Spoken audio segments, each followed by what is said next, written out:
আসসালামু আলাইকুম ওয়া রাহমাতুল্লাহি ওয়া বারাকাতুহু। কতুলপুর থেকে একজন ভাই প্রশ্ন করেছে, মুফতি সাহেব, আমি বিবাহিত কিন্তু আমি আর একটা বিবাহ করতে চাই। তবে আমি একজন মেয়েকে পছন্দ করি।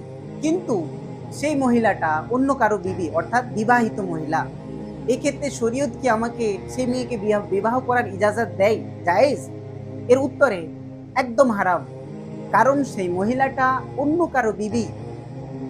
যদি কোনো মহিলার শরীয়ত যে ইজাজত দেয়, যদি কোনো মহিলা তার স্বামী তাকে ডিভোর্স দিয়ে দেয়, তালাকপ্রাপ্ত মহিলা বা তার স্বামী মারা যায় কোনো কারণে, তো সেই ক্ষেত্রে যদি সেই মহিলাও বিয়ে করতে রাজি থাকে এবং এই দিক থেকেও বিয়ের জন্য রাজি থাকে, সেই ক্ষেত্রে সেই মহিলাটার শরীয়ত সম্মত যে ইদ্যত পালন করার সময়টা আছে, ইদ্যত পালন করবে, তারপরে তার জন্য বিয়ে করা জায়েজ রয়েছে।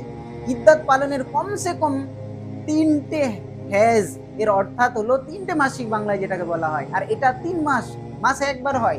আল্লাহ তালা আমাদের বোঝার তৌফিক দান করুন। জাযাকাল্লাহ। আর ভাই, যদি আপনি বিবাহ করতে চান, আপনি আপনাকে একটা যুক্তি দিই, কোনো অন্য গরিবের মহিলা যারা বিবাহিত নয় তাকে বিয়ে করে নেন, সমস্যা কি আছে? জাযাকাল্লাহ।